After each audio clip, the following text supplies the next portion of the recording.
తమిళనాడులో అన్నాడీఎంకే బీజేపీ మధ్య పొత్తు కుదిరింది. చెన్నైలో ఉన్న కేంద్ర హోంమంత్రి అమిత్ షా పొత్తు విషయాన్ని అధికారికంగా ప్రకటించారు.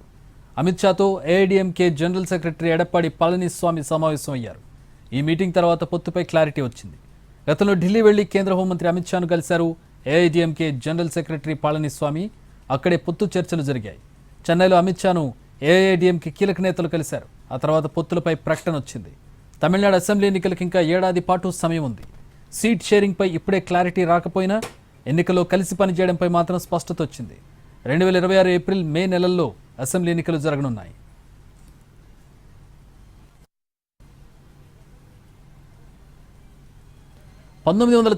లో మొదటిసారి బీజేపీతో పొత్తు పెట్టుకుంది ఏఐడీఎంకే. ఆ సమయంలో తమిళనాడులో 39 లోక్సభ నియోజకవర్గాలుండగా 30 చోట్ల బీజేపీ, ఏఐడీఎంకే, ఎండీఎంకే కూటమి గెలిచింది. ఏఐడీఎంకేకు 18 సీట్లు వచ్చాయి. కేంద్రంలో వాజ్పేయి ప్రభుత్వం ఏర్పడింది. అయితే 1999లో వాజ్పేయి ప్రభుత్వానికి మద్దతు ఉపసంహరించుకున్నారు జయలలిత. దాంతో వాజ్పేయి ప్రభుత్వం కూలిపోయింది. ఆ తర్వాత 2004లో మళ్లీ బీజేపీతో జట్టు కట్టింది అన్నాడీఎంకే. అప్పుడు జరిగిన లోక్సభ ఎన్నికల్లో ఒక్క సీటు కూడా గెలవలేదు. ఆ తర్వాత మళ్లీ బీజేపీతో పొత్తు పెట్టుకోలేదు అన్నాడీఎంకే.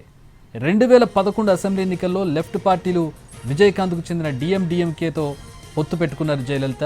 2014 లోక్సభ ఎన్నికల సమయంలో ఏ పార్టీతోనూ అన్నాడీఎంకే పొత్తులో లేదు. అప్పటి నుంచి అన్ని పార్టీలకు సమదూరంలో ఉంది అన్నాడీఎంకే. 2016 అసెంబ్లీ ఎన్నికల్లో సింగిల్గా అధికారంలోకి వచ్చింది ఆ పార్టీ. అదే ఏడాది చివరిలో జయలలిత చనిపోయారు. అప్పటి నుంచి ఏఐడీఎంకే చుక్కాలి నేలని నావలా తయారైంది. శశికళ కొంతకాలం పార్టీపై అజమాయిషీ చెలాయించినప్పటికీ అది ఎక్కువ కాలం నిలవలేదు.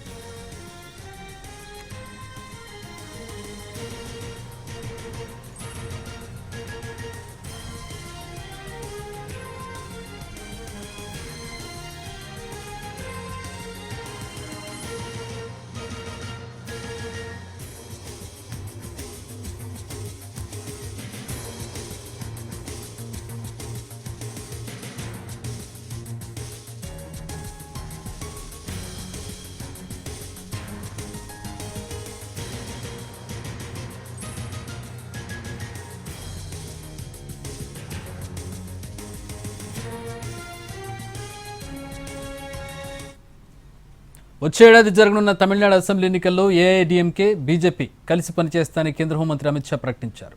మరికొన్ని పార్టీలు కూడా కలిసి వస్తాయన్నారు. పళనిస్వామి నేతృత్వంలోని ఎన్నికలకు వెళ్తామన్నారు. आज एआईडीएमके और भारतीय जनता पार्टी के नेताओं ने मिलकर तय किया है कि आने वाला तमिलनाडु विधानसभा चुनाव एआईडीएमके, भारतीय जनता पार्टी और सभी साथी दल मिलकर एनडीए के नाते लड़ेंगे। ये चुनाव राष्ट्रीय स्तर पर नरेंद्र मोदी जी के नेतृत्व में और राज्य स्तर पर एआईडीएमके के नेता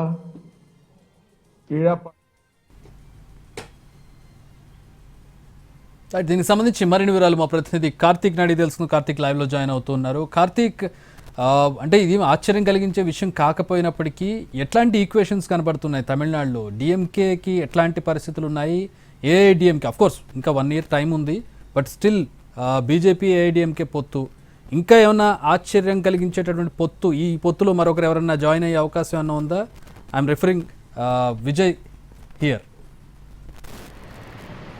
ఎస్ ఖచ్చితంగా మీరు అనుకున్నట్టుగానే మరో ఏడాది పాటు తమిళనాడు రాజకీయాల్లో ఊహించని అనూహ్యమైనటువంటి పరిణామాలు అయితే ఖచ్చితంగా చోటు చేసుకుంటాయని చెప్పాలి. అదేవిధంగా ఈరోజు ఏఐడీఎంకే బీజేపీ పొత్తు కూడా ముందు నుంచే అనుకున్నదే. ఖచ్చితంగా ఎన్నికలకు ముందు అవుతారని చెప్పి అనుకున్నారు, కానీ దాన్ని ఏడాదికి ముందుగానే ప్రీపోన్ చేశారనే చెప్పుకోవాలి. ఎన్నికల చివరిలో ఇద్దరి మధ్య పొత్తు ఉంటుందని చెప్పి అందరూ భావించారు. అయితే అంతకంటే ముందుగానే చకచకా పావులు కదిపారు.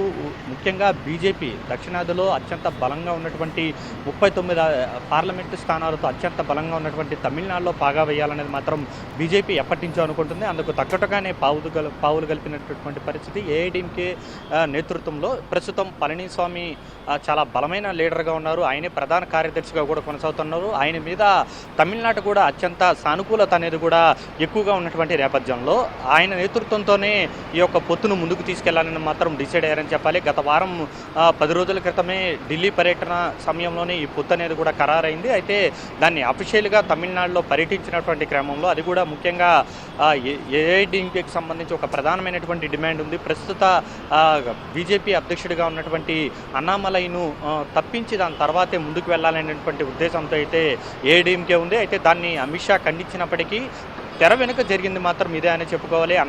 అన్నామలైని బీజేపీ అధ్యక్షుడిగా తొలగించడం, కొత్త వ్యక్తిని నాగేంద్రన్ను ఎన్నుకోవడం, దాన్ని అధికారికంగా రేపు ప్రకటించున్నారు. ఆయన కూడా గతంలో ఏఐడిఎంకేలో మంత్రిగా పనిచేశారు. జయలలితకు అత్యంత సన్నిహితుడు. ఏఐడిఎంకే నేతలు అందరితో కూడా అత్యంత సాహిత్యంతో ఉన్నవాళ్ళు. సో ఈ నేపథ్యంలో అన్నీ కూడా సెట్ అయ్యాకే ఈ యొక్క పొత్తును అధికారికంగా ఈ రోజున ప్రకటించారని చెప్పాలి. మొత్తం 39 పార్లమెంటు సీట్లు ఉండేటువంటి ఈ యొక్క దానికి సంబంధించి మరొక ఏడాదిలో కూడా ఈ యొక్క అసెంబ్లీ ఎన్నికల అనేది రాబోతుంది.